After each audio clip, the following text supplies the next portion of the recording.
Okay, friends, once again, welcome back and a very good morning to everybody.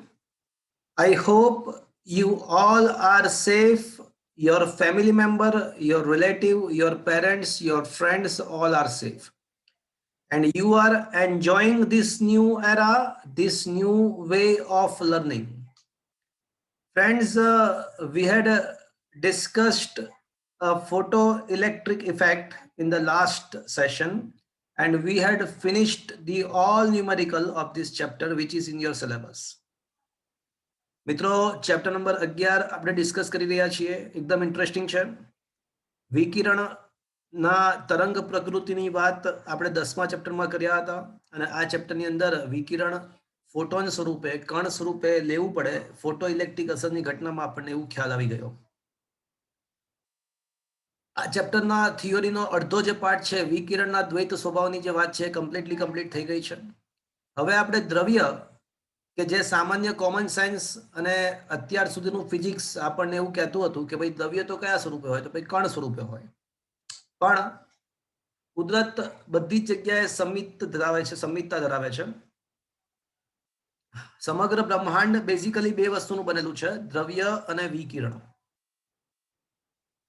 અને વિકિરણને બે સ્વભાવ છે અને ભગવાને સંમિતતા બક્ષી છે. જે દ્રવ્ય જે વિકિરણનું થાય એવું જ દ્રવ્યનું થવું જોઈએ એવો વિચાર સૌપ્રથમ દ બ્રોગલીને આવ્યો.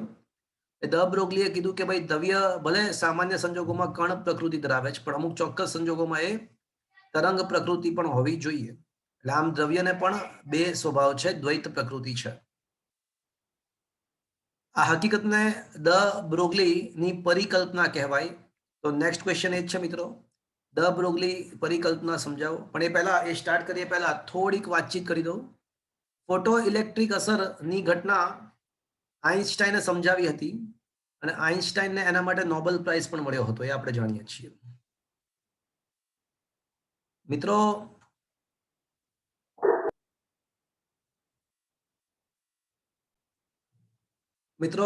આઈન્સ્ટાઈને ફોટો ઇલેક્ટ્રિક અસરની સમજ આપી એ દરમિયાન મિલિકન નામનો વૈજ્ઞાનિક હતો. એને એવી ઈચ્છા થઈ કે આઈન્સ્ટાઈને હું ખોટો પાડું. એટલે મિલિકનને એવી ઈચ્છા હતી કે આઈન્સ્ટાઈને આપણે ખોટો ઠેરાવીએ. એટલે એને શું કર્યું, સોડિયમ ધાતુ પર પ્રકાશ આપાત કરી અને V0 stopping potential V0 versus આવૃત્તિના આલેખ દોર્યા. એને પણ આલેખ સુરેખા મળ્યા.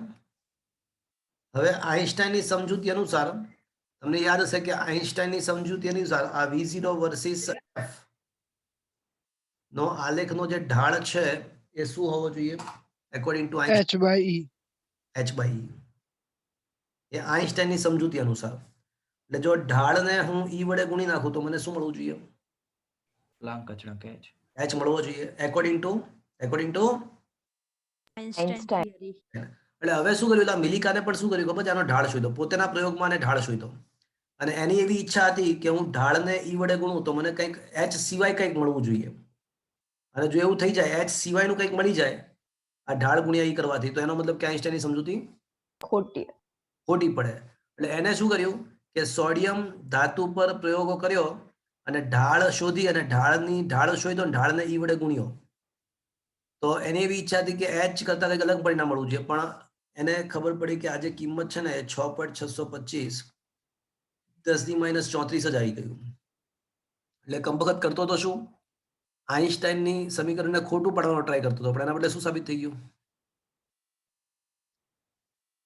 કે આઈન્સ્ટાઈનનું સમીકરણ સાચું સાબિત થઈ ગયું. કરતો તો આઈન્સ્ટાઈનના સમીકરણને ખોટું પાડવાની.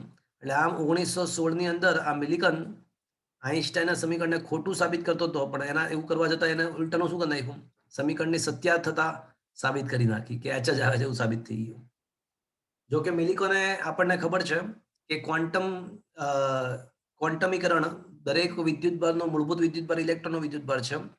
પ્રાથમિક વિદ્યુતભારની વાત અને ક્વોન્ટમીકરણ જે આપ્યું ઉપરાંત ફોટો ઇલેક્ટ્રિક અસરના જે કાર્ય કર્યા એના બદલ એને પણ નોબેલ પ્રાઇઝ આપવામાં આવ્યું હતું.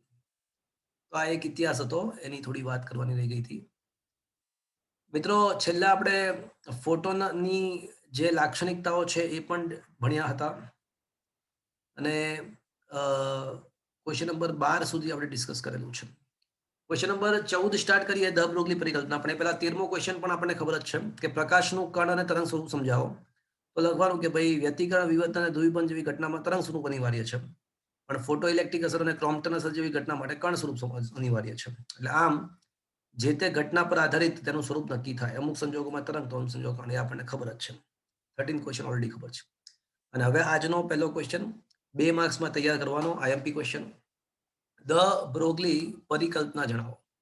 એની પણ વાત કરી જ નાખી છે મિત્રો. 2 અથવા 3 માર્ક્સમાં ક્વેશ્ચન પૂછાઈ શકે. આ ચેપ્ટર ટોટલ 6 માર્ક્સનું વેટેજ ધરાવે છે. 3 એમસીક્યુ પૂછાશે અને એક પ્રશ્ન 3 માર્ક્સનો પૂછાવાનો છે. 3 એમસીક્યુ અને એક પ્રશ્ન 3 માર્ક્સનો. આ ક્વેશ્ચન 3 અથવા 2 માર્ક્સમાં પૂછાઈ શકે. ક્વેશ્ચન દ બ્રોગલી અધિતર્ક અને દ બ્રોગલી તરંગ લંબાઈ સમજાવો. તો દ બ્રોગલીએ કીધું કે ભાઈ જો વિકિરણને દ્વૈત સ્વભાવ હોય તો કુદરતમાં દ્રવ્ય કણો પણ તરંગ સ્વભાવ કેમ ના ધરાવી શકે? આ પ્રશ્ન પરથી 1924માં લુઈ વિક્ટર દ બ્રોગલી એ નીચે મુજબનો અધિતર્ક આપ્યો. દ્રવ્યના ગતિ કરતા કણો યોગ્ય પરિસ્થિતિમાં તરંગ પ્રકૃતિ ધરાવતા હોવા જોઈએ, કારણ કે કુદરત પ્રકૃતિ સમમિતિ ધરાવે છે. કુદરતમાં 2 જ સ્વરૂપો હોય છે, દ્રવ્ય અને વિકિરણ અર્થાત ઉર્જા. હવે ભગવાન બધી જગ્યાએ સંમિત છે અને કુદરતમાં 2 જ ઘટકો છે, દ્રવ્ય અને વિકિરણ. તો જો દ્રવ્યને 2 સ્વભાવ હોય, જો વિકિરણને 2 સ્વભાવ હોય તો પછી દ્રવ્યને પણ દ્વૈત સ્વરૂપ હોવું જ જોઈએ. તો આ દ બ્રોગલીની પરિકલ્પના હતી. તો દ બ્રોગલીએ જે પરિકલ્પના કરી હતી એની આ વાત કરી. અને લોકોએ દ બ્રોગલીને પૂછ્યું કે ચલો માની લઈએ કે તારી પરિકલ્પના સાચી છે કે કોઈ પણ દ્રવ્ય અને તરંગ સ્વભાવ હોય, પણ તો તરંગ હોય તો પછી એની તરંગ લંબાઈ પણ હોવી જોઈએ. તો દ બ્રોગલીએ એ દ્રવ્યને રજૂ કરતા તરંગ માટેની તરંગ લંબાઈનું સૂત્ર પણ આપ્યું. એ સૂત્ર એને સાબિત કર્યું હશે, આપણે એમાં સ્વીકારીશું, સીધું સાબિતીમાં નહીં પડીએ, કે જો કોઈ દ્રવ્ય કણને તરંગ સ્વભાવમાં છે એવું ધારીએ તો એની તરંગ લંબાઈ લેમ્ડા h/p વડે આપી શકાય, અર્થાત h/mv વડે આપી શકાય. અને આ તરંગ લંબાઈને દ બ્રોગલીની તરંગ લંબાઈ કહેવાય, જ્યાં m એટલે દળ, v એટલે ઝડપ અને h એટલે પ્લાન્ક અચળાંક. આ સમીકરણની જમણી બાજુ વેગમાન p, વેગમાન છે ને એ કણ સ્વરૂપ દર્શાવતી વસ્તુ છે. વેગમાન કણને હોય, તરંગને વેગમાન ના હોય. તો વેગમાન એ કણને અનુમોદન આપે છે અને લેમ્ડા એ તરંગને. એટલે ઇન શોર્ટ આ દ્રવ્ય અને તરંગ, કણ અને તરંગ વચ્ચેનો સંબંધ એવું કહી શકાય. શું લખ્યું જો સમીકરણ ડી બ્રોગલી સમીકરણ પરથી દ્વૈત પ્રકૃતિ દેખાઈ આવે છે. સમીકરણ 1ની ડાબી બાજુ લેમ્ડા એ તરંગ સાથે સંકળાયેલી રાશિ છે અને જમણી બાજુ વેગમાન p એ કણ સાથે સંકળાયેલી રાશિ છે. એટલે અહીંયા દ્રવ્યની દ્વૈત પ્રકૃતિ દેખાઈ આવે છે. બીજી વાત, આ સમીકરણ 1 ભલે દ બ્રોગલીએ દ્રવ્યને રજૂ કરતા તરંગ માટે સાબિત કર્યું, પણ આ સમીકરણ ફોટોન માટે પણ એટલું જ સાચું છે. આ સમીકરણ દ બ્રોગલીએ તો કોઈ કણને રજૂ કરતા તરંગ માટે આપ્યું, પણ ફોટોન માટે પણ સાચું છે. કેમ? કારણ કે તમે જાણો છો કે ફોટોનનું વેગમાન p બરાબર શું છે? તો એ આપણે ભણી ચૂક્યા છીએ. એની લાક્ષણિકતા hf/c છે. તો c/f ને સૂત્રનો કરતા બનાવો તો શું થશે? h/p થશે. પણ c/f તો શું થાય? c બરાબર f લેમ્ડા. તો f lambda by f is equals to h/p. તો પછી મિત્રો આ તો શું થશે? તો ઇન શોર્ટ દ બ્રોગલીએ જે આપેલા કણને રજૂ કરતા તરંગ માટે જે સમીકરણ આપ્યું, એ જ સમીકરણ આપણે કોના માટે લાગુ પાડી શકીએ છીએ મિત્રો? ફોટોન માટે. ફોટોન માટે પણ એ સમીકરણ સાચું છે. Is that clear friends? તો અહીંયા આગળ દ બ્રોગલીની પરિકલ્પના અને દ બ્રોગલી તરંગ લંબાઈની વાત પતી ગઈ.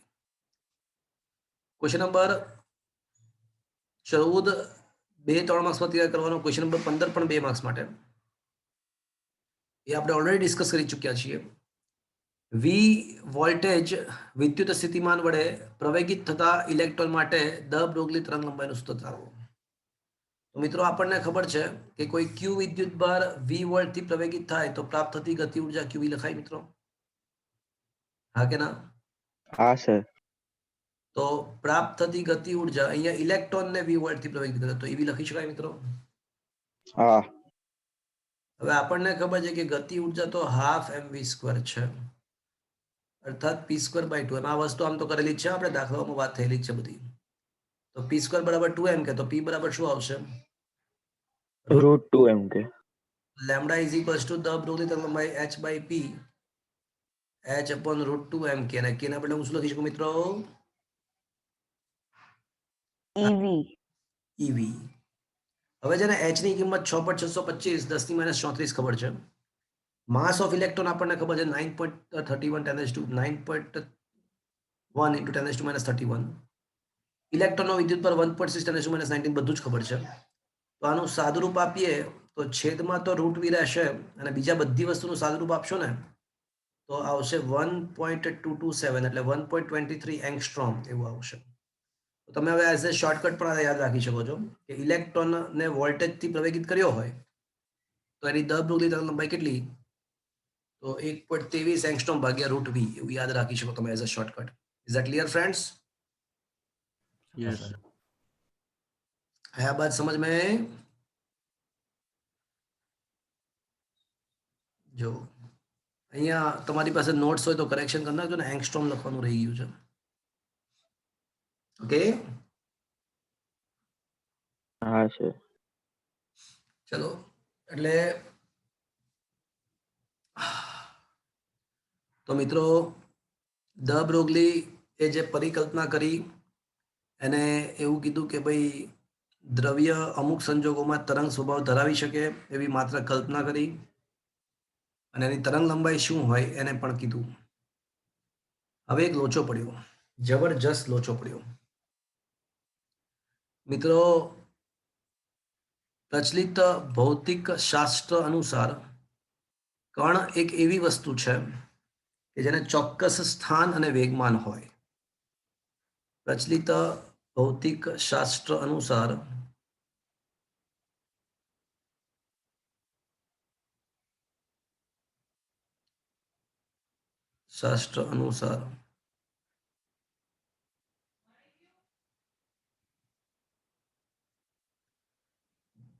કણને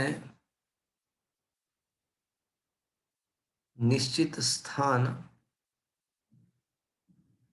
અને નિશ્ચિત એટલે કે ચોક્કસ નિશ્ચિત વેગમાન હોય, ચોક્કસ સ્થાન અને ચોક્કસ વેગમાન હોય. હવે ધ બ્રોગલી અનુસાર એને તો શું કર્યું, કણને રજૂ કરવા માટે એને શું કર્યું, કણને પ્રચલિત ભૌતિકશાસ્ત્ર અનુસાર ચોક્કસ સ્થાન અને વેગમાન હોય. કોઈ કણ કોઈ જગ્યાએ પડ્યો હોય તો એનું ચોક્કસ નિશ્ચિત સ્થાન હોય અને નિશ્ચિત વેગમાન હોય. પણ ધ બ્રોગલીએ શું કીધું, ભાઈ કણને રજૂ કરવા માટે એને શું કીધું, શેનો યુઝ કરીશું આપણે? કણને રજૂ કરવા માટે એને તરંગનો વિચાર કર્યો. પણ જો આપણે કણને રજૂ કરવા માટે તરંગ વિચારીએ તો તરંગ તો અવકાશમાં બધે જ પ્રવર્તમાન હોય, માઇનસ અનંતથી પ્લસ અનંત. તો જો કણને આપણે તરંગ સ્વરૂપે રજૂ કરીએ તો સ્થાનનું શું થાય? તરંગ તો આખા સમગ્ર અવકાશમાં બધે જ પ્રવર્તમાન છે, તો સ્થાન કેવું બની જશે મિત્રો? તો કણને જો તરંગ સ્વરૂપે રજૂ કરીએ તો એનું સ્થાન તો સમગ્રતયા અનિશ્ચિત બની જાય, કારણ કે તરંગ તો અવકાશમાં બધે જ પ્રવર્તમાન હોય. એટલે એનો મતલબ કે આ રીતે આપણે રજૂ ના કરી શકીએ, કારણ કે જો આ રીતે રજૂ કરવા માંગીએ, કણને સીધું તરંગ સ્વરૂપે લઈ લઈએ તો તરંગ તો અવકાશમાં બધે હોય, માઇનસ અનંતથી પ્લસ અનંત. તો પછી ઓલું સ્થાનનું શું? કારણ કે કણ તો એવું છે, એવી વસ્તુ છે કે જે કોઈ ચોક્કસ સ્થાને હોય. તો બીજા શબ્દમાં કણને રજૂ કરતું તરંગ પણ ક્યાં આવવું જોઈએ? કણને રજૂ કરતું તરંગ પણ અમુક ચોક્કસ સ્થાને, અવકાશમાં ચોક્કસ સ્થાન પર જ હોવું જોઈએ. એટલે એનો મતલબ કે કોઈ કણને રજૂ કરવા માટે એક તરંગથી વિચાર ના ચાલે. લોકોએ ધ બ્રોગલીને પૂછ્યું કે ભાઈ ચલો તું કે જે સાચું છે પણ એવું કરવા જઈએ તો આવું લોચો પડે છે, કારણ કે સ્થાનનું શું થાય? તો ધ બ્રોગલીએ શું કીધું ખબર છે? કણને રજૂ કરવા માટે તમે જે તરંગ વિચાર્યું એવું નહીં. કણને રજૂ કરવા માટે તરંગ નહીં પરંતુ તરંગ પેકેટનો વિચાર કરવાનો છે. શું આપ્યું જવાબ આવે છે? શું આપ્યું ધ બ્રોગલીએ? શું કીધું? કણને રજૂ તરંગ પેકેટનો તરંગ પેકેટનો વિચાર કરવાનો. તો હવે ક્વેશ્ચન એવો થાય કે તરંગ પેકેટ શું પેકેટ છે? એટલે શું? તરંગ પેકેટ એટલે શું? તો અલગ અલગ તરંગ લંબાઈઓ વાળા અલગ અલગ તરંગ લંબાઈઓ વાળા ઘણા બધા તરંગો અલગ અલગ તરંગ લંબાઈઓ વાળા ઘણા બધા તરંગોના સંપાતીકરણ વડે જે પરિણામી તરંગ મળે એને તરંગ પેકેટ કહેવાય. તરંગોનું પેકેટ, ઘણા બધા તરંગોની અસર.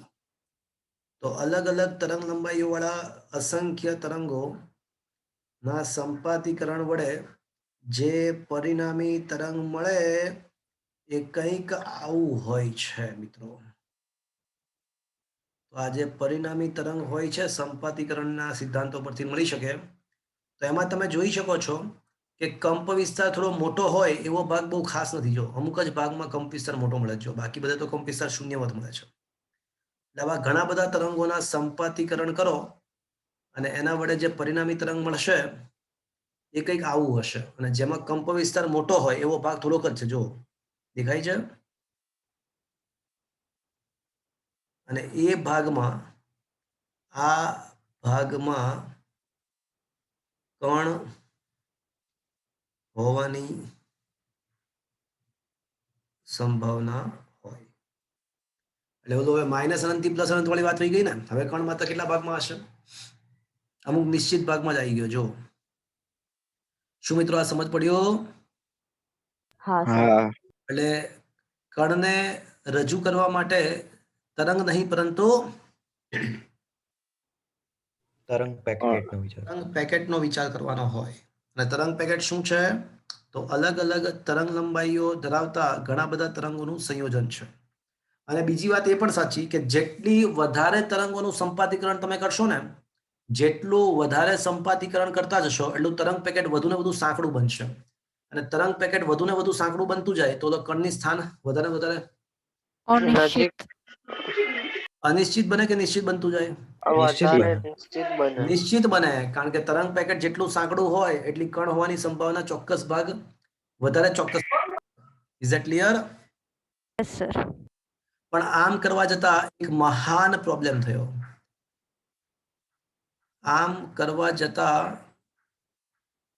એક ગ્રેટ કોન્ટ્રોવર્સી ઊભી થઈ.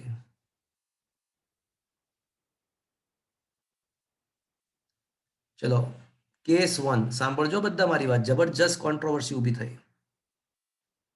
મિત્રો તમારે કેમેસ્ટ્રીની અંદર હાઇઝનબર્ગનો અનિશ્ચિતતાનો સિદ્ધાંત આવે છે. હા કે ના? હા સર. કેમેસ્ટ્રીના સાહેબો ભણાવતા હશે કે સ્થાનની અનિશ્ચિતતા અને વેગમાનની અનિશ્ચિતતાનો ગુણાકાર greater or equals to h/4π. હા કે ના? હા સર. પણ ક્યારેય કેમેસ્ટ્રીના સાહેબોને એવું પૂછ્યું કે આવું ક્યાંથી આવ્યું? પૂછ્યું ક્યારેય? આવું ક્યાંથી આવી ગયું અચાનકથી? એવું પૂછ્યું? તો એવું હોય જ નહીં. કેમેસ્ટ્રીમાં બધું પૂછવાનું જ ના હોય. સબ્જેક્ટનું નામ જ એવું છે ને, કેમિસ્ટ્રી. એટલે કેમની સ્ત્રી થઈ ગઈ. એટલે કેમ એવો શબ્દ જ ના હોય. જે હોય એ સાંભળીને ખુશ થવાનું અને સ્વીકારી લેવાનું. તો મિત્રો કેમેસ્ટ્રીના ફંડામેન્ટલ ક્લિયર કરવા હોય તો શું કરવું પડશે? ફિઝિક્સ ભણવું પડશે. ફિઝિક્સ ભણવું પડશે. તો મિત્રો હવે વાત મારી ધ્યાનથી સાંભળજો. કેસ 1, માની લો કે કણને રજૂ કરવા માટે એક જ તરંગનો ઉપયોગ કરીએ. જો કણને રજૂ કરવા માટે આપણે એક જ તરંગ વિચારીએ તો પછી એનું સ્થાન કેવું બની જશે? અનિશ્ચિત. માઇનસ અનંતથી પ્લસ અનંત. હા કે ના? હા. એટલે એવું કહી શકાય કે સ્થાનની અનિશ્ચિતતાને ડેલ્ટા એક્સ કહે તો ડેલ્ટા એક્સ ટેન્ડ્સ ટુ અનંત બની જશે, એવું કહી શકાય? કારણ કે સ્થાન સાવ અનિશ્ચિત બની ગયું. એટલે સ્થાનની અનિશ્ચિતતા અનંત છે એવું કહી શકાય? હા સર. પરંતુ આપણને ખબર છે કે વેગમાન p બરાબર h/લેમ્બડા અને લેમ્બડાની આપણી પાસે હવે કેટલી કિંમતો છે? એક જ તરંગ વિચાર્યું તો લેમ્બડાની કેટલી કિંમત મળશે? એક. એક જ. તો પછી વેગમાનની કેટલી કિંમતો મળશે? એક જ. એક જ. તો વેગમાનની કિંમત એક જ મળી તો વેગમાન કેવું બની ગયું? નિશ્ચિત. નિશ્ચિત. તો વેગમાનની અનિશ્ચિતતા કેવી બની જશે? Tends to 0. શું મિત્રો આ સમજ પડ્યું? હા સર. હા સર. એટલે કણને રજૂ કરવા માટે જો તમે એક જ તરંગ વિચાર કરો તો સ્થાન અનિશ્ચિત બનશે, પણ વેગમાન સંપૂર્ણપણે નિશ્ચિત બની જશે. વેગમાન સમગ્રતયા નિશ્ચિત બની જશે. હવે કેસ 2. હવે જો કણને રજૂ કરવા માટે આપણે તરંગ પેકેટનો વિચાર કરીએ. કણને રજૂ કરવા જો તરંગ પેકેટનો વિચાર કરવામાં આવે તો તરંગ પેકેટ વિચારતા અને વધુ ને વધુ માત્રામાં તમે સંપાદીકરણ કરતા જાઓ તો તરંગ પેકેટ સાંકડું સાંકડું બનતું જાય. તો વધુ ને વધુ માત્રામાં સંપાદીકરણ કરતા ટેન્સ ટુ 0. સાંકડું બનતું જાય અને તરંગ પેકેટ સાંકડું બનતું જાય તો વેગ સ્થાનની અનિશ્ચિતતા ઘટે. ઘટતી જાય. પણ પ્રોબ્લેમ એ થશે કે વેગમાન બરાબર p બરાબર h બાય લેમ્ડા છે. તો તમે જો વધુ ને વધુ માત્રામાં તરંગો ભેગા કરતા જાઓ તો લેમ્ડાની કિંમત સતત બદલાતી હશે. લેમ્ડાની અસંખ્ય કિંમત આવતી જાય તો વેગમાનનું મૂલ્ય પણ ઘટતું જાય. અસંખ્ય વખત બદલાતું જાય. તો વેગમાનની અનિશ્ચિતતા કેવી બનતી જશે? વધતી જાય. વધતી જાય. અને જો તમે એકદમ અસંખ્ય તરંગોનું સંપાદીકરણ કરી નાખો તો સ્થાન એકદમ નિશ્ચિત બનતું જશે, પણ અસંખ્ય તરંગ લંબાઈઓ હોવાથી વેગમાનનું મૂલ્ય કેવું બની જશે? સાવ અનિશ્ચિત. ઇન્ફાઇનાઇટ. વેગમાનની અનિશ્ચિતતા અનંત બની જશે. શું મિત્રો આ સમજમાં આવ્યું? હા સર. તો એનો મતલબ એવો થયો કે આ બંને અનિશ્ચિતતાઓ એકબીજાના વ્યસ્ત પ્રમાણમાં. એકને નિશ્ચિત બનાવવાનો પ્રયત્ન કરો તો બીજું કેવું બની જાય છે? અનિશ્ચિત. અનિશ્ચિત. મિત્રો इसी का नाम जिंदगी. कुछ पाने के लिए खोना पड़ता है. पड़ता है. तो मित्रों फीस बाकी हो तो फीस આપજો. इसी का नाम जिंदगी. મિત્રો આમાં ફી ક્યાંય નહીં. ઉર્જા સંરક્ષણનો નિયમ પણ આ જ દર્શાવે છે કે એક ઉર્જા ઘટે તો બીજી ઉર્જા વધે.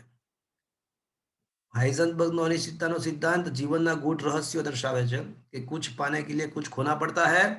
એકને નિશ્ચિતતા આપવાનો પ્રયત્ન કરશો તો કમબખત જીવનમાં બીજી એક નહીં પણ ઘણી બધી વસ્તુ અનિશ્ચિત બની જતી હોય છે. તો હજી તમે નાના છો મિત્રો, મોટા થશો એટલે ખ્યાલ આવશે.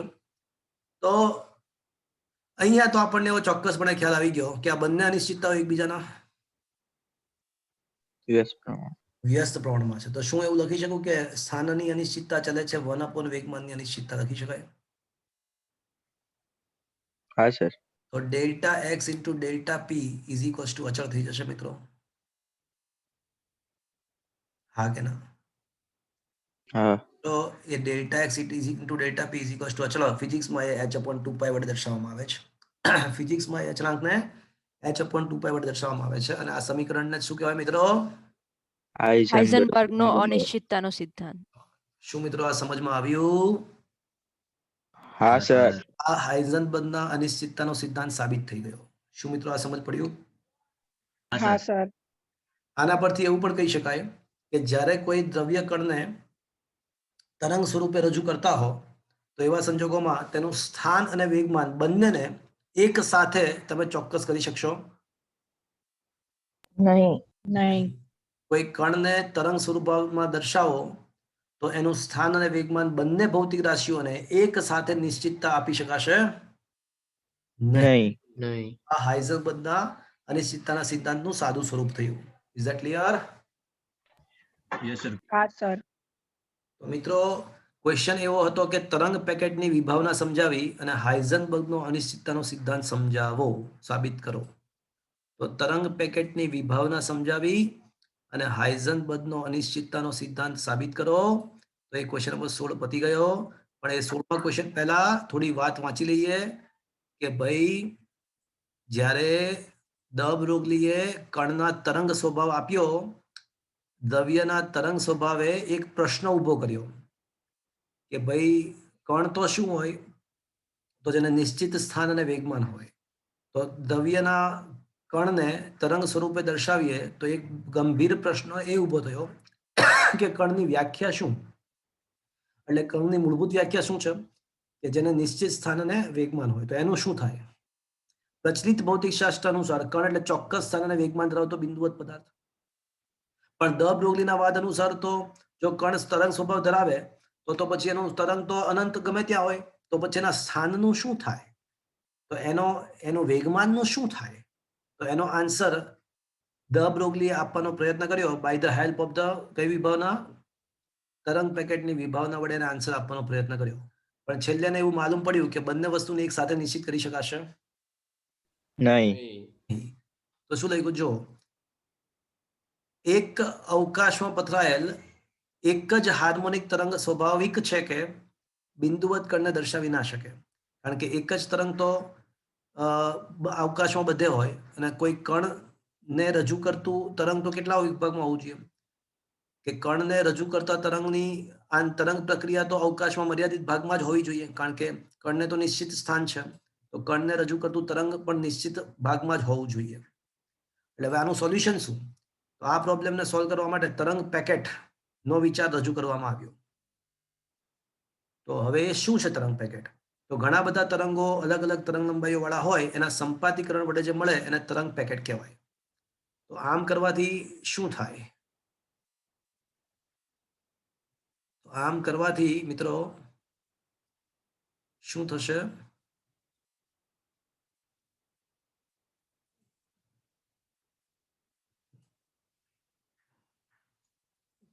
આમ કરવાથી મિત્રો એવું થશે કે આપણે જાણીએ છીએ કે જેમની તરંગ લંબાઈઓ સતત રીતે બદલાતી હોય, જેમની તરંગ લંબાઈઓ સતત રીતે બદલાતી હોય તેવા ઘણા બધા હાર્મોનિક તરંગોને એકબીજા પર સંપાત કરવામાં આવે ત્યારે પરિણામી તરંગનું સ્થાનાંતર ખૂબ જ નાના ભાગમાં જોવા મળે. એટલે કંપ વિસ્તાર શૂન્ય ના હોય એવો ભાગ ખૂબ જ નાનો વિસ્તાર હશે અને ત્યાં આગળ જ આપણો કણ હોવાની સંભાવના. આ સંદર્ભમાં એવું વિચારવું વાજબી છે કે કણ આવા તરંગ પેકેટના વિસ્તારમાં હશે, એટલે આટલા જ ભાગમાં હોવું જોઈએ. જ્યાં આગળ આ કંપ વિસ્તાર મોટો હશે, પરિણામી સ્થાનાંતર વધારે હશે, ત્યાં કણને હોવાની સંભાવના વધારે હશે. હવે ચલો આટલું પતી ગયું, તરંગ પેકેટની વિભાવના પતી ગઈ. હવે જે સ્ટાર્ટ થાય છે શું સ્ટાર્ટ થાય છે? હાઇઝનબર્ગના સિદ્ધાંતની સાબિતી સ્ટાર્ટ થાય છે. તરંગ પેકેટની વિભાવના ફિનિશ થઈ. હવે શું સ્ટાર્ટ થઈ રહ્યું છે મિત્રો? હાઇઝનબર્ગની અનિશ્ચિતતા વાળો. હા, તો હવે જે છે ત્યાંથી તો હવે જો આપણે એક જ હાર્મોનિક તરંગનો વિચાર કરીએ તો સ્થાન માઇનસ અનંતથી પ્લસ અનંત બધે હોઈ શકે. બીજા શબ્દમાં કણનું સ્થાન સંપૂર્ણપણે અચોક્કસ બની જાય, પરંતુ વેગમાન લેમ્ડા બરાબર h બાય mb અનુસાર p બરાબર h બાય લેમ્ડા, લેમ્ડાની એક જ કિંમત હોય તો વેગમાનનું ચોક્કસ મૂલ્ય મળશે. એટલે સ્થાન અનિશ્ચિત બન્યું પણ વેગમાન કેવું બન્યું? નિશ્ચિત. હવે કેસ નંબર 2 કે હવે જો તરંગ પેકેટનો વિચાર કરીએ, એને રજૂ કરીએ, એના વડે કણને રજૂ કરીએ તો કણનું સ્થાનની ચોકસાઈ વધશે, પણ તરંગ પેકેટમાં ઘણી બધી અલગ અલગ તરંગ લંબાઈઓ હોવાને કારણે વેગમાનની અનિશ્ચિતતા વધી જશે. આમ વિકિરણ અને કણનો મૂળભૂત દ્વૈત સ્વભાવ ભૌતિક રાશિઓના એક સાથેના માપનમાં અનિશ્ચિતતા પેદા કરે છે. એટલે આ વાક્ય થોડું કોમ્પ્લિકેટેડ લખ્યું, પણ સિમ્પલ શબ્દમાં એવું કહી શકાય કે કણને જ્યારે તરંગ સ્વભાવમાં છે એવું ધારીએ તો કોઈક ભૌતિક રાશિમાં તો અનિશ્ચિતતા આવે છે. બંને ભૌતિક રાશિઓને 100% નિશ્ચિત કરી શકાતી નથી. અને એના ઉપરથી હાઇઝનબર્ગનો અનિશ્ચિતતાનો સિદ્ધાંત માત્ર લખો અને સમજાવો એવું પૂછાય સાબિતી વગર, તો 2 માર્ક્સમાં એવું પૂછાય કે હાઇઝનબર્ગનો સિદ્ધાંત લખો અને સમજાવો, તો હવેનો ભાગ લખવાનો કે હાઇઝનબર્ગનો અનિશ્ચિતતાનો સિદ્ધાંત અનુસાર જો કણના સ્થાનના x યામની અનિશ્ચિતતા ડેલ્ટા x હોય અને વેગમાનના x ઘટકની અનિશ્ચિતતા ડેલ્ટા p હોય તો delta x into delta p is equals to અચળ h/2π અને h ઘટ પણ કહેવાય. આમાં સ્પષ્ટ છે કે જો ડેલ્ટા x ટેન્ડ્સ ટુ 0 તો ડેલ્ટા p અનંત અને ડેલ્ટા p ટેન્ડ્સ ટુ 0 તો ડેલ્ટા x અનંત. બીજા શબ્દમાં કોઈ કણનું સ્થાન અને વેગમાન એક સાથે ચોકસાઈથી માપી શકાતું નથી. આ સમજ્યા મિત્રો? તો જે પ્રમાણે ક્વેશ્ચન પૂછાય એ પ્રમાણે આન્સર લખવાનો, આખો નહીં પૂછાય, પણ જેટલો ભાગ પૂછાય એટલો લખવાનો. Is it clear? હા સર. તો ફ્રેન્ડ્સ,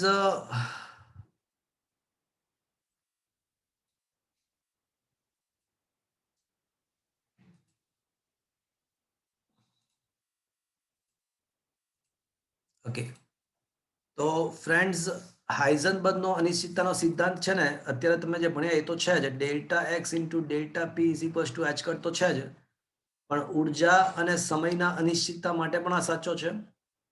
સ્થાન તો કોણીય સ્થાન, વેગમાન તો કોણીય વેગમાન, તો કોણીય સ્થાનાંતર અને કોણીય વેગમાન માટે પણ આ સિદ્ધાંત સાચો છે. એટલે હાઇઝનબર્ગના અનિશ્ચિતતાના સિદ્ધાંતના 3 સ્વરૂપો છે અને આ ત્રણેય સ્વરૂપોની જે ડાબી બાજુનો જે એકમ છે ને જૂલ ઇન્ટુ સેકન્ડ થશે અને પ્લાન્ક અચળાંકનો એકમ પણ જૂલ ઇન્ટુ સેકન્ડ તમે જાણો છો. સર એચ કેમ આવો લખ્યો છે? h કટ h/2 પાઈ. ઓકે ઓકે ઓકે ઓકે તો h/2 પાઈ ને સિમ્પલ ઓકે વડે દર્શાવાય છે. ઓકે હા તો હાઇઝનબર્ગનો અનિશ્ચિતતાના 3 સ્વરૂપો છે સિદ્ધાંતના: ડેલ્ટા એક્સ ડેલ્ટા પી h cut, delta E delta T h cut, delta theta delta L, જ્યાં ડેલ્ટા એટલે કોણીય વેગમાનની અનિશ્ચિતતા is equals to h cut. મિત્રો દ બ્રોગલીએ પોતાની પરિકલ્પના રજૂ કરી, પણ ફિઝિક્સની અંદર કોઈ પણ સિદ્ધાંત, કોઈ પણ કલ્પના સાચી ક્યારે ગણાય? જ્યારે એને પ્રાયોગિક સમર્થન મળે ત્યારે. જ્યારે પ્રાયોગિક રીતે પણ, સૈદ્ધાંતિક રીતે તો એ બતાવ્યું, સૈદ્ધાંતિક ગણતરીઓ પતી ગઈ, પણ પ્રાયોગિક રીતે પણ જો એ સાચું હોય તો એ ઘટના, એ વસ્તુને સ્વીકારાય ફિઝિક્સની અંદર, એ નિયમને સ્વીકારાય. તો ડેવિસન અને જર્મર નામના વૈજ્ઞાનિકો, અહીંયા ગરમર લખ્યું છે પણ ખરેખર સ્પેલિંગમાં જી આવે છે ને, અહીંયા ગરમર ઉચ્ચારણ કર્યું છે પણ એ જર્મર ઉચ્ચારણ થાય છે. એમ તો જર્મનીના સ્પેલિંગમાં પણ જી થી સ્ટાર્ટ થાય તો ગર્મની કહીએ છીએ. તો ડેવિસન અને જર્મર નામના વૈજ્ઞાનિકોએ એક પ્રયોગ કર્યો હતો અને એ પ્રયોગની અંદર ઇલેક્ટ્રોનનું વિવર્તન જોવા મળ્યું. મિત્રો ઇલેક્ટ્રોનનું વિવર્તન થયું. હવે વિવર્તન તો કઈ ઘટના છે અથવા કોની સાથે સંકળાયેલી ઘટના છે? તરંગ વ્યતિકરણ વ્યતિકરણ વિવર્તન તરંગવાદ સાથે સંકળાયેલી છે. હવે ઇલેક્ટ્રોનનું વિવર્તન થયું એનો મતલબ શું થયો? એ તરંગ સ્વભાવ ધરાવતો હોય. એ તરંગ સ્વભાવ ધરાવે છે. તો મિત્રો ડેવિસન અને જર્મરનો જે પ્રયોગ છે એ તમારા સિલેબસમાંથી કેન્સલ્ડ છે, પણ એનો હાર્દ શું છે, એનો આશય શું છે તમને ખ્યાલ આવી ગયો હશે. તમારે માત્ર એટલું જ યાદ રાખવાનું છે કે ડેવિસન જર્મનના પ્રયોગમાં ઇલેક્ટ્રોનનું વિવર્તન થયું, જે દર્શાવે છે કે ઇલેક્ટ્રોન તરંગ સ્વભાવ ધરાવે છે, અર્થાત દ બ્રોગલીની પરિકલ્પનાને પ્રાયોગિક અનુમોદન આપનાર આ પ્રયોગ છે એવું કહી શકાય. કોઈ તમને એવું પૂછે કે દ બ્રોગલી પરિકલ્પનાની પ્રાયોગિક સાબિતી કોણે આપી, તો કહી શકાય કે ડેવિસન અને જર્મનના પ્રયોગે. Is that clear friends?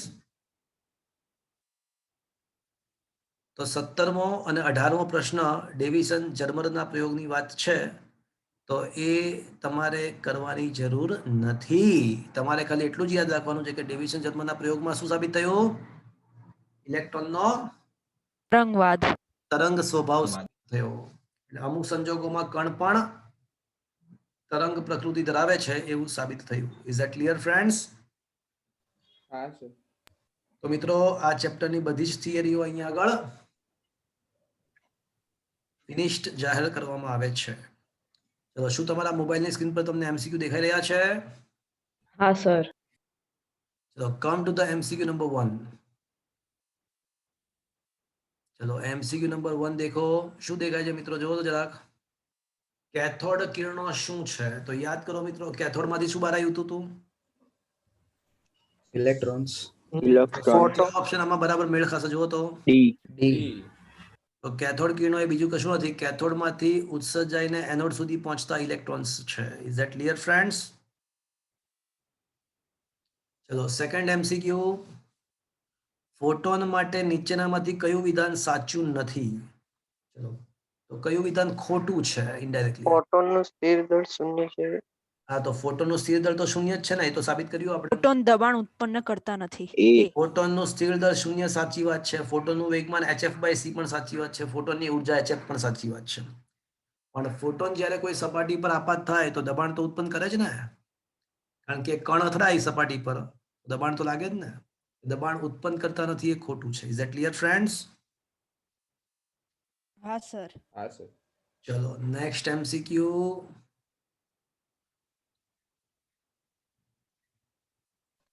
Photo electric અસરમાં ઉત્સર્જાયેલા ઇલેક્ટ્રોનનો વેગ કોના પર આધારિત છે? તો એક તો ફોટો સંવેદી સપાટીના ગુણધર્મ અને ઉપરાંત બીજા કોના પર આધાર રાખે છે? તો પ્રકાશની આવૃત્તિ. નું મુખ્ય સૂત્ર યાદ કરો. ફોટો ઇલેક્ટ્રિક અસરનું મુખ્ય સૂત્ર ½ m V max square is equals to HF minus phi. હા કે ના મિત્રો? હા સર. તેમાં phi એટલે છે ને વર્ક ફંક્શન, અને વર્ક ફંક્શન એટલે ધાતુની સપાટી, એટલે સંવેદી સપાટી તો આવી ગઈ. એટલે ફોટો ઇલેક્ટ્રિક અસર માં જે ઉદ્ભવતો વેગ છે એ ફોટો સંવેદી સપાટીના ગુણધર્મો પર તો આધારિત છે, પણ આ સિવાય બીજા કોના પર આધારિત છે? આકાશ પ્રકાશની આવૃત્તિ. આપાત પ્રકાશની આવૃત્તિ. Is that clear friends? आया बात समझ में? હા કે ના તો બોલો. હા સર. ચલો એના પછીનો ક્વેશ્ચન, ફોટો ઇલેક્ટ્રિક અસર નો પ્રયોગ દર્શાવે છે કે, ચલો ફોટો ઇલેક્ટ્રિક અસર શું દર્શાવે છે આ ચારમાંથી? પ્રકાશ કણ સ્વરૂપ. પ્રકાશ કણ સ્વરૂપે. પણ જો આ જ ક્વેશ્ચનમાં ફોટો ઇલેક્ટ્રિક અસરના બદલે ડેવિસન જર્મનનો પ્રયોગ હોત તો ઇલેક્ટ્રોન તરંગ સ્વરૂપ. ઇલેક્ટ્રોન તરંગ સ્વરૂપ. Is that clear friends? હા સર. મજા આવે છે ને મિત્રો? હા સર. ઓહ. ચલો એના પછીનો ક્વેશ્ચન, પાંચમો ક્વેશ્ચન ખૂબ જ સરસ ક્વેશ્ચન છે મિત્રો. કોઈ 2.25 ગુણ્યા 10⁸ મીટર પ્રતિ સેકન્ડ જેટલા વેગથી ગતિ કરતા એક ઇલેક્ટ્રોનની દર પ્રવૃત્તિ તરંગ લંબાઈ અને ફોટોનની તરંગ લંબાઈ સમાન છે, તો કણની ગતિ ઉર્જા અને ફોટોનની ઉર્જાનો ગુણોત્તર શું? પ્રકાશનો વેગ 3 × 10⁸ મીટર પર સેકન્ડ છે.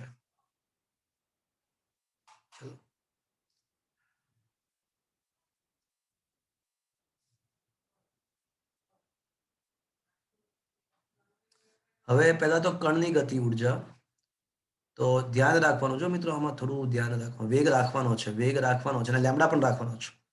તો વેગ પણ જોઈએ છે ને લેમ્ડા પણ જોઈએ છે.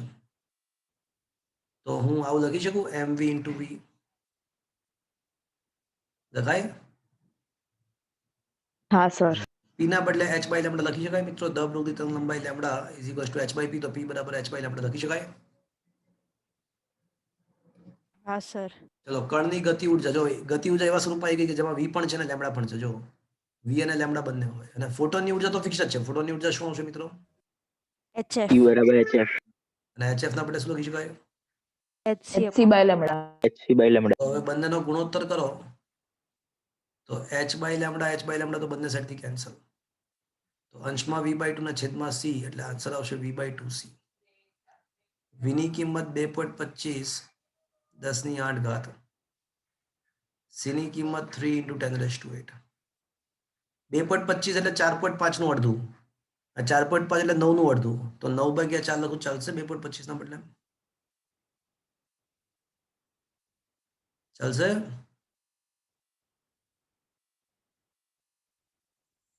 તો મિત્રો હવે 3/8 રહેશે.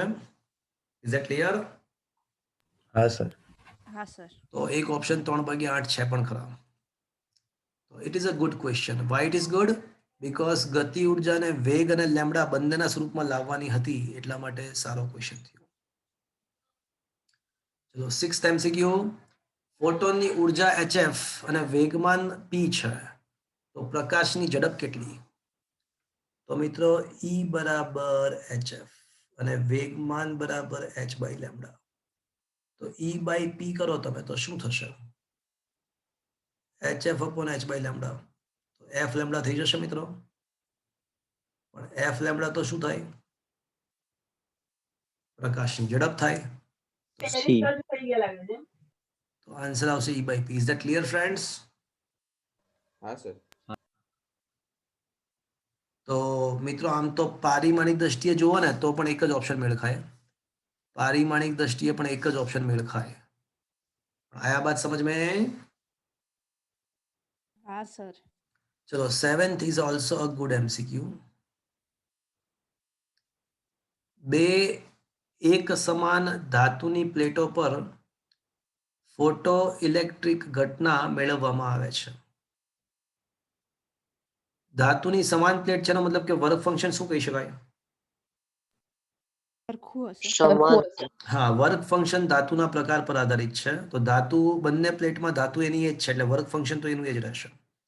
પણ એક પ્લેટ પર લેમ્ડા એ તરંગ લંબાઈ આપાત કરવામાં આવે છે અને બીજી પ્લેટ પર લેમ્ડા બી તરંગ લંબાઈ પ્રકાશની આપાત કરવામાં આવે છે. તો ઉત્સર્જાતા ઇલેક્ટ્રોનની ગતિ ઉર્જા માટે શું કહી શકાય?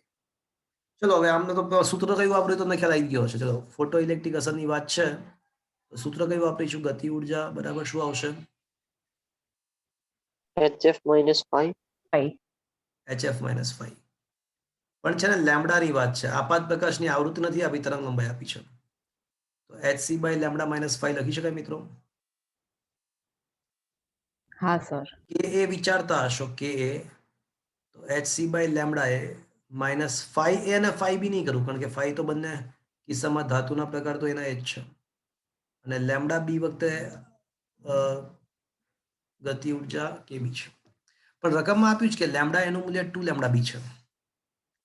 તો આ જે બીજું સમીકરણ જે મળ્યું ને આપણને, એને છે ને હું 2 વડે ભાગું છું. બીજા સમીકરણને 2 વડે ભાગું છું. ચાલશે મિત્રો? જો બધી સાઈડ 2 વડે ભાગીએ હશે આવું? હા સર. પણ આ 2 લેમ્ડા બી તો શું લખી શકાય? હું શું લખી શકું? હમણાં એ એ તો આને 2 વડે ભાગવાનું પ્રયોજન તમે સમજ્યા?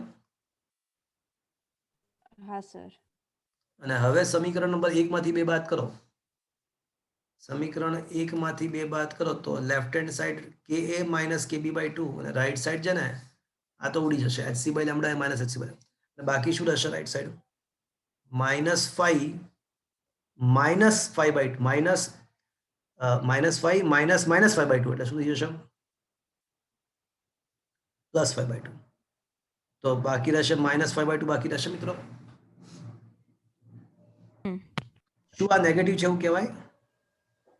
હા. તો મતલબ શું થયો કે કે એ માઇનસ કે બી બાય 2 નો જવાબ ઋણ આવ્યો, તો એનો મતલબ કે કે નું મૂલ્ય કે બી બાય 2 કરતા ઓછું હશે. ઓછું હશે. તો છે કોઈ ઓપ્શન એવો? બી. આયા બાત સમજ में? હા is a good question. Is it clear? હા સર. હા સર. चलो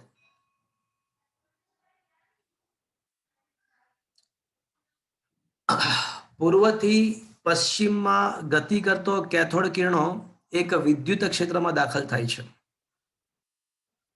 અને વિદ્યુત ક્ષેત્ર ઉત્તરથી દક્ષિણ તરફ છે. મિત્રો આફ્ટર ઓલ કેથોડ કિરણો શું છે?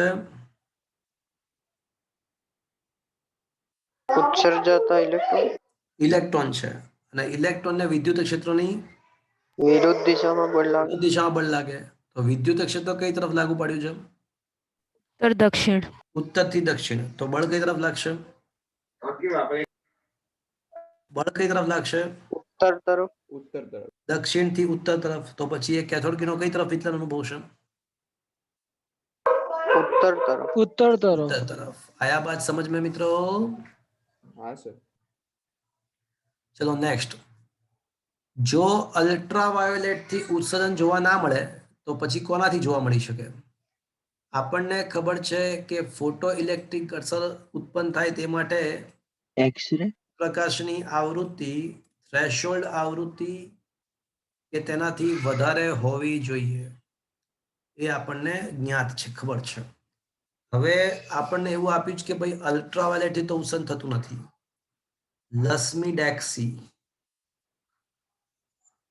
લસ્મીડેક્સી માં તમે લોંગ શોર્ટ વેવ એટલે રેડિયો વેવ થી ગામા રેઝ તરફ જાઓ તો આવૃત્તિ વધતી જાય. હવે અલ્ટ્રાવાયોલેટ થી નથી થતું, તો એનાથી ઓછી આવૃત્તિ તો ના જ થાય ને. જો અલ્ટ્રાવાયોલેટ ની તાકાત ના હોય તો એનાથી ઓછી આવૃત્તિ વાળાની તો તાકાત ના જ હોય, એટલે એનાથી ઓછી આવૃત્તિ તો થઈ જ ના શકે. તો પછી કોના વડે થઈ શકે? એક્સરે. એક્સરે વડે. એક્સરે અથવા ગામા રેઝ, બે માંથી એક. આમાં કોણ છે? એક્સ-રે. આયા બાત સમજ में? હા sir. Is it clear? Yes sir. चलो એક ધાતુ પર 1 ઇલેક્ટ્રોન વોલ્ટ અને 2.5 ઇલેક્ટ્રોન વોલ્ટ ગતિ ઉર્જા ધરાવતા ફોટોન્સ આપાત કર્યા. વળી પાછું ધાતુની સપાટી પર ફોટોન આપાત કર્યા. તો વળી પાછી ફોટો ઇલેક્ટ્રિક અસર, વળી પાછું કયું સૂત્ર વાપરીશું આપણે? કે is equals two HF minus 5. Very good. તો પહેલા કેસમાં, અને HF એટલે ફોટોનની ઉર્જા છે, તો પહેલા કેસમાં ફોટોનની ઉર્જા કેટલી છે મિત્રો? 1. અને વર્ક ફંક્શન તો ધાતુ તો એની જ છે, એટલે વર્ક ફંક્શન તો બંને કેસમાં 0.5 જ આવશે. એટલે પહેલા કિસ્સામાં ઉત્સર્જતા ઇલેક્ટ્રોનની મહત્તમ ગતિ ઉર્જા 0.5 આવશે અને બીજા કિસ્સામાં ફોટોનની ઉર્જા 2.5 છે અને વર્ક ફંક્શન 0.5 તો 2.5 માંથી 0.5 જાય તો 2 રહેશે. તો બીજા કેસમાં ઇલેક્ટ્રોનની ગતિ ઉર્જા 2 ઇલેક્ટ્રોન વોલ્ટ. તો સમીકરણ નંબર 1/2 કરીએ K1 upon K2 તો 0.5/2 તો શું આવશે મિત્રો 1/4 આવશે. પણ શું મિત્રો તમને ગતિ ઉર્જાનો ગુણોત્તર પૂછ્યો જુઓ તો જરાક ક્વેશ્ચનમાં. ઇલેક્ટ્રોનની મહત્તમ ઝડપનો. ના ગતિ ઉર્જાનો ગુણોત્તર નથી પૂછ્યો તો આપણને શેનો ગુણોત્તર પૂછ્યો છે? મહત્તમ ઝડપ.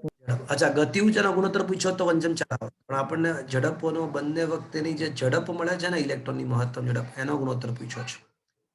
તો ગતિ ઉર્જાના બદલે half mv² half mv². Half M cancel તો v1² upon v2² 1/4 તો v1 upon v2 શું આવશે મિત્રો? 1/2. તમારી પાસે જે નોટ્સ હશે ને એમાં અહીંયા 1/1 લખેલું છે તો કરેક્શન કરજો ને 1/2 થશે. Is it okay? હા સર. 1/1 લખ્યું હોય તો 1/2 કરી નાખજો નોટ્સની અંદર. Is it understood friend? હા સર. Sir next question. બે સમાન ફોટો સંવેદી સપાટી ચલો સમાન સંવેદી સપાટી જેનો મતલબ શું થયો? બંને સપાટી માટે વર્ક ફંક્શન શું વર્ક ફંક્શન ફંક્શન સરખું. સરખું. તો વળી પાછું ફોટો ઇલેક્ટ્રિક અસર એટલે half mv² is equals two hf - 5. આવૃત્તિ f1 તો હાફ mv1². phi1 ને phi2 લખવાની જરૂર નથી કારણ કે સપાટીઓના પ્રકાર સમાન છે. Half mv2² is equals two hf2 - 5. સમીકરણ નંબર 1 માંથી 2 બાદ કરીએ તો half m common 1² - v2², h common f1 - f2 અને 5 તો કેન્સલ થઈ જશે. Is that clear friends? તો v1² - v2² is equals two can I સે 2h upon m into f1 - f2 લખી શકાય મિત્રો આવું? હા સર. Option A. तो option A is the right answer. आया बात समझ में? હા સર. હા સર મજા આવે છે ને મિત્રો? હો સર. ફિઝિક્સ ની અંદર એવું છે કે તમે જો થોડો પ્રયત્ન કરો ને ઉલટી ગંગા છે. ફિઝિક્સમાં 11th કરતા 12th સરળ છે ને જેમ જેમ 12th માં આગળ વધો ને તો વધારે સરળતા વધતી જાય છે એવું છે. કેમેસ્ટ્રીમાં ઉલટું થાય કમ વખત તમને પહેલા સરળ લાગે પણ જેમ જેમ દિવસો પસાર થાય તેમ કેમેસ્ટ્રી ધીમે ધીમે અઘરું લાગવા લાગશે. ચલો 12મો ક્વેશ્ચન. એક પ્રોટોન અને એક આલ્ફા કણ અને સમાન વોલ્ટેજ પોટેન્શિયલ ડિફરન્સમાંથી પસાર કરવામાં આવે છે. પ્રારંભિક ઝડપ 0 છે. તો પ્રવેગિત થયા પછી લેમ્બડાનો ગુણોત્તર કેટલો? તો લેમ્બડા ઇઝ ઇક્વલ્સ ટુ આપણને ખબર છે કે h upon p. અને p ના બદલે હું શું લખી શકું મિત્રો? 2mk. પણ q વિદ્યુતભારને v વોલ્ટથી પ્રવેગિત કર્યો હોય ઈવી કે બરાબર.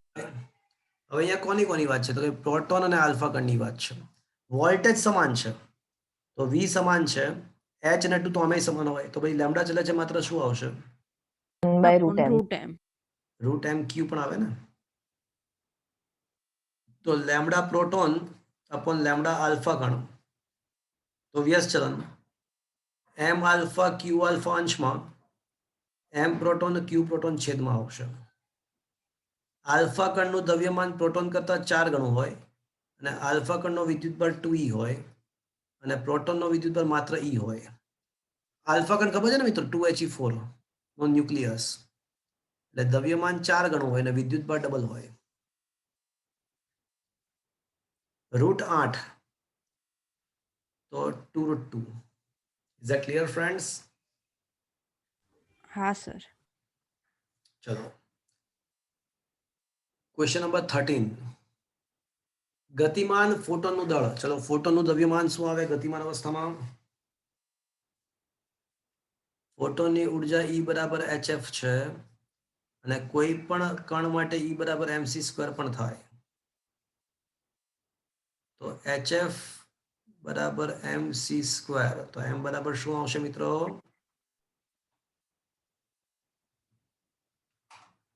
શું આવશે? Option D. hf/c². आया बात समझ में मित्रों? પણ જો આ ગતિમાનના બદલે સ્થિર અવસ્થામાં પૂછ્યું હોત તો શું આન્સર આવત? શૂન્ય. Yes.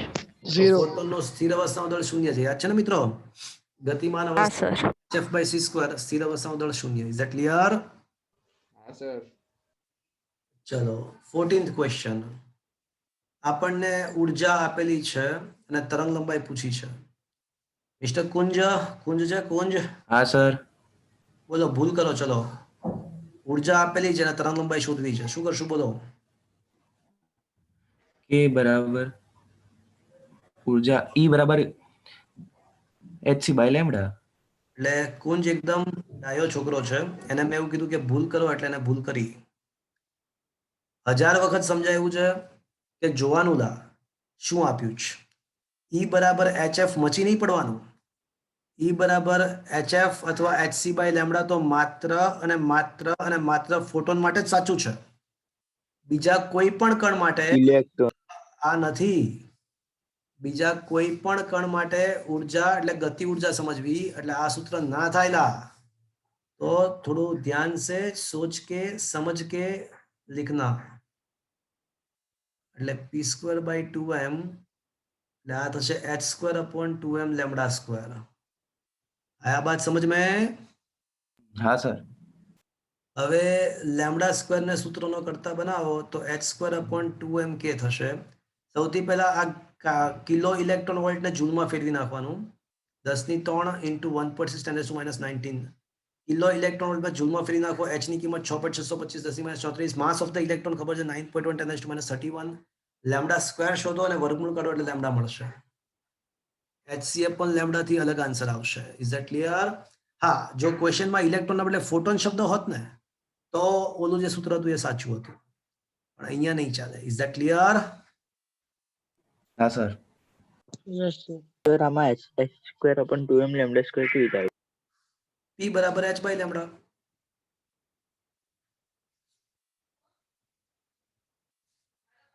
ઓકે, હા સર. એ તો દાખલામાં આપણે એક બે વખત કર્યું ને. Is it okay? હા. ચલો નેક્સ્ટ MCQ 15. જો ઇલેક્ટ્રોનનું વેગમાન 5200 એંગસ્ટ્રોમ તરંગ લંબાઈને અનુરૂપ ફોટોનના વેગમાન જેટલું જોઈતું હોય તો વેગ શોધવાનો છે ભાઈ. તો ઇલેક્ટ્રોનનો વેગ આપણને ખબર છે કે વેગમાન p બરાબર h/λ. તો mv બરાબર h/λ. તો વેગ શોધવો છે તો h/m λ. ઇલેક્ટ્રોનનું દળ ખબર છે. તરંગ લંબાઈ 5200 એંગસ્ટ્રોમ કીધી છે લેવાની. h 6.625 10⁻34. સાદું રૂપ આપશો એટલે જવાબ આવશે. Is that clear friends? હા સર. Is it okay? ચલો નેક્સ્ટ ક્વેશ્ચન. કણની સ્થાનની અનિશ્ચિતતા લેમ્ડા જેટલી છે. તો સ્થાનની અનિશ્ચિતતા લેમ્ડા જેટલી છે. તો વેગમાનની અનિશ્ચિતતા કેટલી? તો ખબર જ છે ને કે Δx × Δp તો આપણને ખબર છે કે h કટ છે. હવે સ્થાનની અનિશ્ચિતતા કીધી જ છે આપણને કે લેમ્ડા લો. તો લેમ્ડા × Δp = h કટ. તો વેગમાનની અનિશ્ચિતતા શું આવશે મિત્રો? h/λ. h કટ/λ. Is that clear friends? ચલો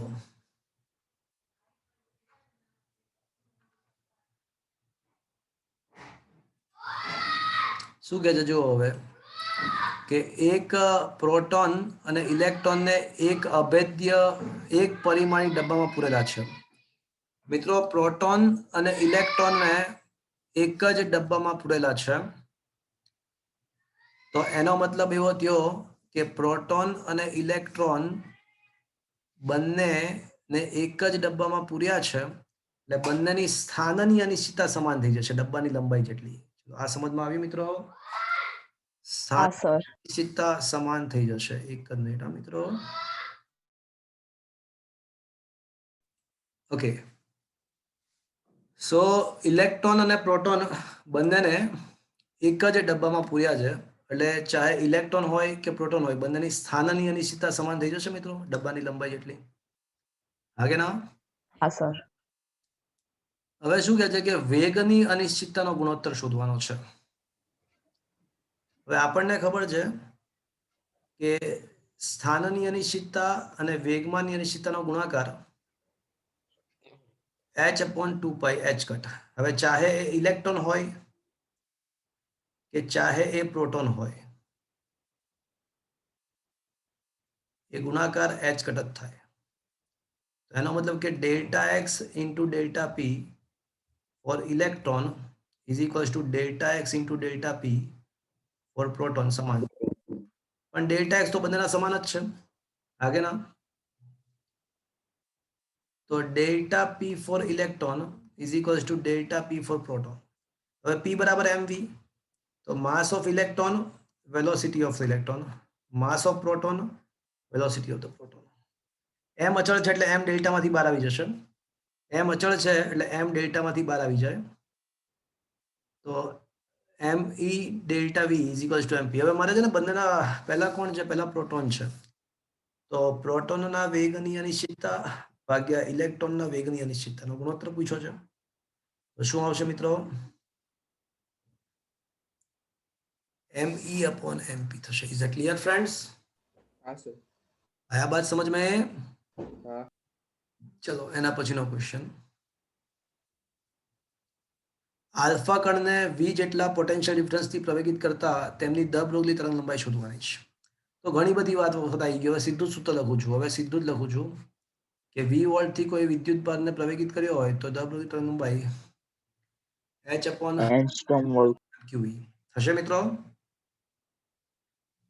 हाँ सर અહીંયા આગળ છે ને h ની કિંમત 6.625 લેવાની. માસ ઓફ ધ આલ્ફા કણ તમને આપેલું છે. વિદ્યુત ભાર પણ આલ્ફા કણનો આપ્યો છે. બધું જ આપ્યું છે. એની કિંમતો શાંતિથી મૂકવાની, સાદુરૂપ આપવાનું. તમને યાદ હોય તો ઇલેક્ટ્રોન માટે આ બધી કિંમતો મૂકી હતી ને, તો યાદ છે 1.23 એંગસ્ટ્રોમ મળ્યું હતું, યાદ છે, ભાગ્યા રૂટ વી. हाँ सर. પણ ઇલેક્ટ્રોન માટે. હવે આલ્ફા કણ માટે કરશું ને તો અહીંયા આગળ કંઈક 0.103 મળે છે એંગસ્ટ્રોમ.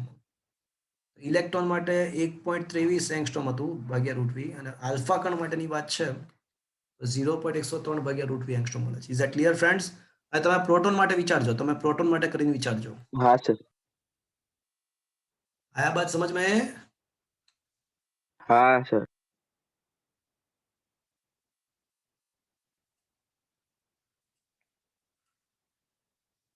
ચલો નેક્સ્ટ ક્વેશ્ચન.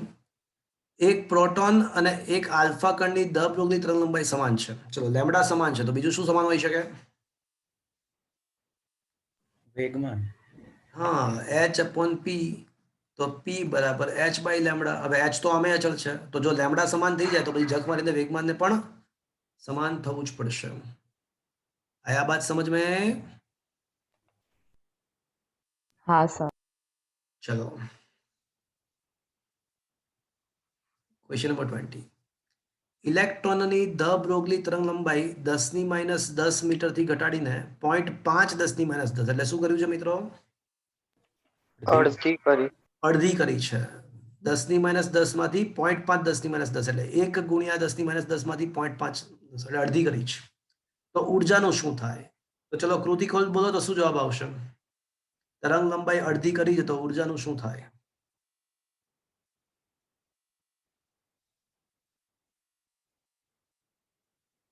કૃતિ हाँ सर શું થાય બોલો?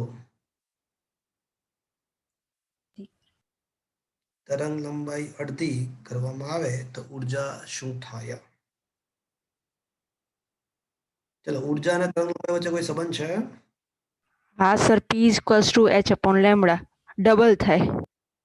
નહીં. P is equals to h તો વેગમાન થયું. ઉર્જા 4 ગણી. સર 4 ગણી થશે અહીંયા. 2 ગણી થશે. વળી ચાર. તો ચાર સમજાયું ગણી થાય, છે સર. કે મચું નહીં પડવાનું. ઓલા E બરાબર HF એટલે HC બાય લેમ્ડા, અર્થાત E ચલે છે 1 અપોન લેમ્ડા. એ માત્ર ફોટોનની વાત છે. ઇલેક્ટ્રોન જઈએ. ક્વેશ્ચનમાં ફોટોન પૂછ્યું છે? ના, ઇલેક્ટ્રોન માટે. તો સૂત્ર આવશે p² by 2m. E ના બદલે h બાય લેમડા એટલે h square upon 2m lambda square. h અચળ ચોથા ભાગની અચળ તો k ચલે છે 1 અપોન લેમડા સ્ક્વેર. એટલે હવે મિત્રો તમે લેમડાને અડધો કરો તો 4 ગણી થાય. 1/2 નો વર્ગ છેદમાં એટલે અંશમાં 4 આવશે તો 4 ગણી થશે. Is that clear friends? હા સર. હા સર. ફોટોન હોત તો શું આવત? 2 ગણી થાય. 2 ગણી. 2 ગણી થાય.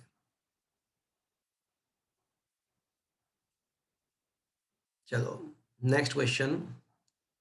પ્રોટોન અને આલ્ફા કણ માટે દ બ્રોગલી તરંગ લંબાઈ સમાન છે તો વેગોનો ગુણોત્તર કેટલો? ચલો દ બ્રોગલી તરંગ લંબાઈ સમાન છે એટલે વેગમાન પણ સમાન થશે. તો P for alpha is equals to P for proton થશે મિત્રો, કારણ કે વેગમાન બરાબર h બાય લેમડા. લેમડા અચળ બંનેમાં સમાન છે તો P પણ સમાન થશે. તો mass alpha velocity alpha, mass proton velocity of the proton. Alpha કણનું દ્રવ્યમાન જે છે ને પ્રોટોન કરતા 4 ગણું છે.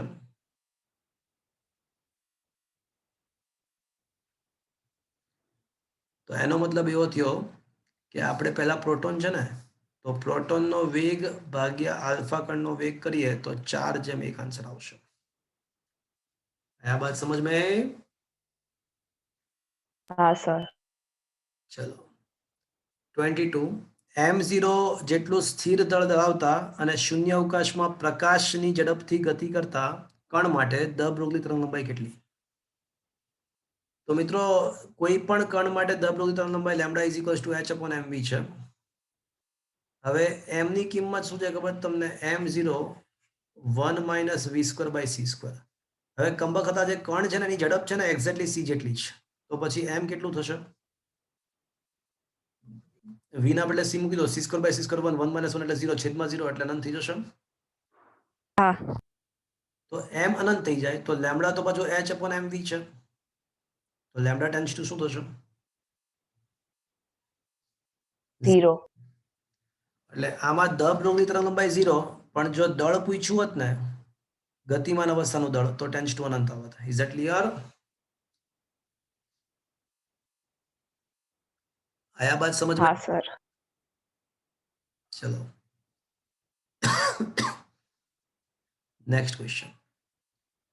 ધાતુની સપાટી પર ફોટોઇલેક્ટ્રિક સેલ પર 40 સેન્ટીમીટર કેન્દ્ર લંબાઈનો બહિર્ગોળ લેન્સ વડે એના ઉપર સૂર્યનું પ્રતિબિંબ પાડી અને ફોટોઇલેક્ટ્રિક આવું કંઈક છે. જો આ લેન્સ છે, આ જે છે એ લેન્સ છે. નીચે ધાતુની સપાટી આપેલી છે અવળિયા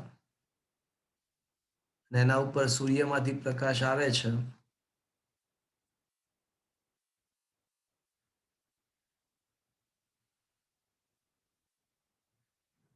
અને જે પ્રકાશ છે એ ધાતુની સપાટી પર પાડવાનો છે, કેન્દ્રિત કરવાનો છે. ધાતુની સપાટીમાંથી શું થશે મિત્રો? આ રીતે પ્રકાશ સૂર્યમાંથી આવીને લેન્સ વડે કેન્દ્રિત કરીને ધાતુની સપાટી પર આપાત કરવામાં આવે છે. ધાતુની સપાટીમાંથી શું થશે મિત્રો? ઇલેક્ટ્રોનનું ઉત્સર્જન થશે. હા કે ના? અને ફોટો ઇલેક્ટ્રિક પ્રવાહ મળશે. ફોટો ઇલેક્ટ્રિક પ્રવાહ મળશે. હવે એવું કહે છે કે કેન્દ્ર લંબાઈ અડધી કરવામાં આવે છે અને વ્યાસ ફેરફાર નથી કરવામાં આવતો તો શું થાય? તો મિત્રો તમને ખબર હશે કે ફોટો ઇલેક્ટ્રિક જે પ્રવાહ છે ને એ કોના પર આધારિત છે? આપાત પ્રકાશની તીવ્રતા પર આધારિત છે. ફોટો ઇલેક્ટ્રિક પ્રવાહ એ આપાત પ્રકાશની તીવ્રતા પર આધારિત છે. અને મિત્રો યાદ કરજો, તીવ્રતા છે ને એ લેન્સના ક્ષેત્રફળ પર આધારિત છે. લેન્સનું ક્ષેત્રફળ જેટલું મોટું હશે એટલી તીવ્રતા વધારે આવે અને ક્ષેત્રફળ ચલે છે વ્યાસનો વર્ગ, કારણ કે pi D square by 4, pi R square pi D square by 4. તો આમ સાબિત થાય છે કે ફોટો ઇલેક્ટ્રિક પ્રવાહ જે છે ને એ વ્યાસના વર્ગના સમપ્રમાણમાં છે. ચલો આટલું સમજ પડી મિત્રો? આવૃત્તિ સાથે એને કેન્દ્ર લંબાઈ સાથે કોઈ લેવા દેવા નથી. લેન્સની કેન્દ્ર લંબાઈ સાથે એને કોઈ લેવા દેવા નથી. તો પણ વ્યાસ તો એનો એ જ છે મિત્રો. તો પછી ફોટો ઇલેક્ટ્રિક પ્રવાહનો શું થશે? એનો એ જ રહેશે. એટલે પહેલા જો આઈ હોય તો હવે કેટલો આવશે આઈ. પણ જો ઉલટું કર્યું હોત તો કેન્દ્ર લંબાઈ ડબલ અને વ્યાસ અડધો કરી નાખ્યો હોત તો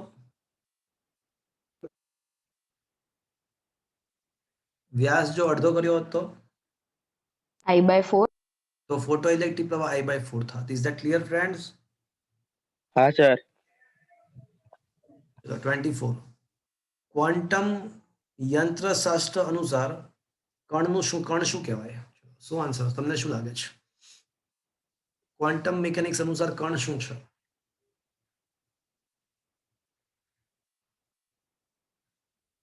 કોઈ કહેશે? હાર્મોનિક તરંગોનો સમૂહ. હા, જો ક્વોન્ટમ મિકેનિક્સ અનુસાર કણ શું છે તો કે ઘણા બધા હાર્મોનિક તરંગોના સમૂહ તરીકે, એટલે ઓપ્શન એ આવે. પણ આ ક્વોન્ટમ મિકેનિક્સના બદલે પ્રચલિત ભૌતિકશાસ્ત્ર હોત તો શું આવત? પ્રચલિત ભૌતિકશાસ્ત્ર ટી. ડી. દળ ધરાવતો બિંદુવત પદાર્થ આવત. Is that clear friends? હા સર. જો હા. હા સર. મિકેનિક્સ હોત તો દળ ધરાવતો બિંદુવત પદાર્થ આવત. ક્વોન્ટમ મિકેનિક્સ માટે ઓપ્શન એ આવશે. Is that clear? आया बात समझ में? હા સર. चलो लास्ट एमसीक्यू. નીચેનામાંથી કઈ ભૌતિક રાશિનું પરિમાણ પ્લાન્ક અચળાંકને મળતું આવે છે? તો શું આવશે? જૂલ ઇન્ટુ સેકન્ડ પ્લાન્ક અચળાંકનો એકમ. તો પ્લાન્ક અચળાંકનું જ પરિમાણ હોય એવું કોણ છે? બોલો બોલો. કોણીય વેગમાન. હો, કોણીય હા સર કોણીય વેગમાન. પ્લાન્ક અચળાંક જેવો જ છે. Is that clear? મિત્રો, આ ચેપ્ટરના એમસીક્યુઝ, થિયોરી, ન્યુમેરિકલ્સ અહીંયા ફિનિશ થઈ છે.